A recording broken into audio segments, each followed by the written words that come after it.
Nous sommes le 9 mai et le 9 mai, c'est la journée de l'Europe. Alors pourquoi le 9 mai? Car le 9 mai 1950 est la date exacte de la signature de la déclaration de Robert Schuman, un des textes fondateurs de l'Union européenne.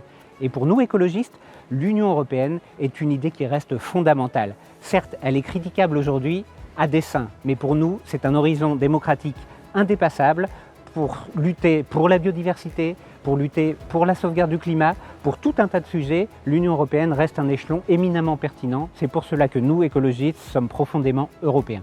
La politique de l'Union européenne a un impact très important sur notre région avec le programme européen Erasmus par exemple pour les étudiants, mais aussi sur des projets plus contestés comme les financements pour le projet Lyon-Turin. Le lien entre l'Union européenne et le Conseil régional est très fort avec en particulier la gestion directe de certains fonds structurels, mais aussi d'une partie de la PAC. Pour la PAC, on a par exemple le cas des zones Natura 2000 dont l'animation était financée par le FEADER et qui a été supprimée sur cette nouvelle programmation par Laurent Wauquiez, ce qui met en danger la gestion de ces espaces naturels. On peut aussi regretter la manière dont la région Auvergne-Rhône-Alpes s'est emparée du programme LEADER, puisqu'aujourd'hui, elle impose au territoire une gestion par département, alors qu'en fait, ces programmes sont bien destinés à être animés à l'échelle de bassins de vie. L'agriculture est le premier budget de l'Union européenne et un budget très important du Conseil régional d'Auvergne-Rhône-Alpes. Dans les deux cas,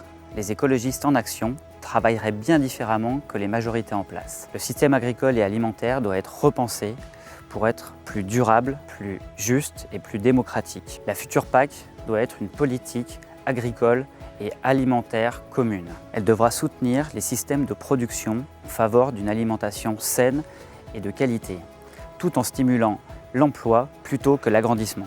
La PAC devra être protectrice en assurant la souveraineté alimentaire des pays du Sud comme du Nord.